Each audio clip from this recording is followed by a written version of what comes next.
और बहुत जल्दी इस जेजेपी के टुकड़े टुकड़े हो जाएंगे। वैसे भी लोग इसको टुकड़े टुकड़े गैंग के नाम से जानते हैं और ये गैंग बिखरने वाला है। बड़ौदा उपचुनाव में मिली हार के बाद सिरसा में बुलाई गई प्रदेश कार्यकारिणी की बैठक में इनेलो महासचिव अभय सिंह चौटाला ने जेजेपी को टुकड़े टुकड़े गैंग कह दिया। इनेलो सुप्रीमो ओम प्रकाश चौटाला और पार्टी के सभी बड़े नेताओं को संबोधित करते हुए अभय चौटाला ने मंच से कहा कि जेजेपी ने जिस तरह से इनेलो को खत्म करने का षड्यंत्र रचा था, उसी जेजेपी को उसके ही सहयोगी दल भाजपा ने खत्म करने की पूरी योजना बना ली है। उन्होंने कहा कि जेजेपी टुकड़े टुकड़े गैंग है और बहुत जल्द ये गैंग टूटकर बिखरने वाला है। मुझे जो पिछले दिनों में राजनीतिक इधर उधर से जानकारियां मिली है, सबसे पहले इसी पार्टी में जिसने आपको कमजोर करने के लिए बीजेपी ने जिन लोगों को अपने हाथ की कठपुतली बनाया था, उसी बीजेपी ने इस पार्टी को कैसे खत्म किया जाए उसके लिए भी योजना बना चुकी है और बहुत जल्दी इस जेजेपी के टुकड़े टुकड़े हो जाएंगे। वैसे भी लोग इसको टुकड़े टुकड़े गैंग के नाम से जानते हैं और ये गैंग बिखरने वाला है।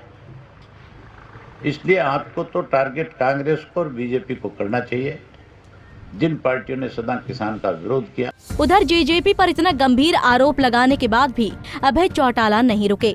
उन्होंने चौधरी बीरेंद्र सिंह और जेजेपी के अध्यक्ष अजय चौटाला पर भी निशाना साधा। अभय ने कहा कि बीरेंद्र सिंह की पार्टी में सुनवाई नहीं होती तो वहीं अजय चौटाला की परिवार में सुनवाई नहीं होती, इसलिए इन दोनों नेताओं ने दांव लगाने के लिए भाजपा का साथ दिया है। ना तो वीरेंद्र सिंह की कोई पूछ है उस पार्टी में, अजय सिंह की अपने घर में ही पूछ नहीं है। तुम उसको नेता बता रहे हो जिसको घर में कोई पूछने वाला नहीं है। वो कहता है हम किसानों को समझाने में नाकाम रहे। किसानों के बीच में जाके खड़े तो समझाए कहाँ? किसानों के बीच में चले जाएंगे तो फिर किसान ही सबक सिखा देंगे।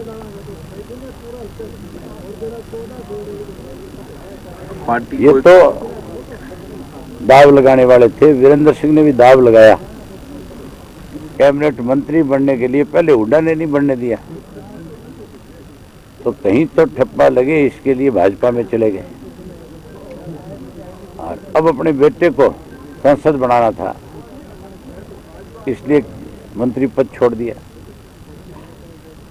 अजय सिंह भी दाव की फिराक में था कि किसी तरह दाव लग जाए, तेरा तो लगा नहीं, तेरे बेटों का लग जाए। इसलिए उसने प्रदेश के लाखों किसानों के साथ विश्वासघात किया है। ये जो कहते हैं किसानों को समझाने में नाकाम रहे, ये किसान के सामने जा करके तो खड़े हों, प्रेस के सामने कहना और किसानों के बीच में जाने में बहुत बड़ा अंतर है। इनेलो की प्रदेश कार्यकारिणी की बैठक में नेताओं द्वारा बड़ौदा उपचुनाव में मिली हार के कारणों पर भी चर्चा हुई। साथ ही संगठन मजबूती को लेकर भी आगामी रणनीति बनाई गई। इस मौके पर बैठक में पहुंचे पार्टी सुप्रीमो ओम प्रकाश चौटाला ने भी नेताओं और कार्यकर्ताओं को संबोधित किया और कृषि कानूनों को लेकर कहा कि सरकार अपील से मानने वाली नहीं है, बल्कि ये लट से ही मानेगी। इसलिए हम अपने प्राण भी दे देंगे, लेकिन ये काला कानून किसानों पर थोपने नहीं देंगे। संगठन में बहुत बड़ी ताकत है और संगठन जब आपका मजबूत होगा तो फिर आपको चिंता करने की जरूरत नहीं। ये बार बार नफे सिंह जी ने, दूसरे साथियों ने कहा, ये जो 3 कानून बनाए गए हैं, हम केंद्र की सरकार से आग्रह करते हैं कि ये कानून वापस लिए। ये सरकार आग्रह को मानने वाली नहीं है, ये तो लठ को मानने वाली सरकार है। इसके लिए हम आग्रह नहीं करेंगे। हम इस सब तक चाहेंगे कि चाहे हमें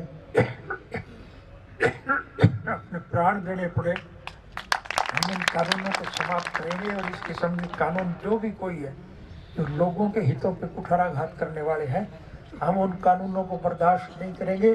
उसके लिए हम किसी हद तक जा करके भी लड़ाई लड़ेंगे। इसलिए आपसे एक ही निवेदन करूँगा, आप वो चक्कर में पड़ने की बजाय लोगों से संपर्क स्थापित करो, ज़्यादा से ज़्यादा साथियों को मेंबर बनाओ और आम आदमी के दिमाग में एक बात बिठा दो कि अगर जनहित के कामों में रुचि लेने वाली कोई पार्टी इस देश में है तो केवल इंडियन नेशनल लोकदल।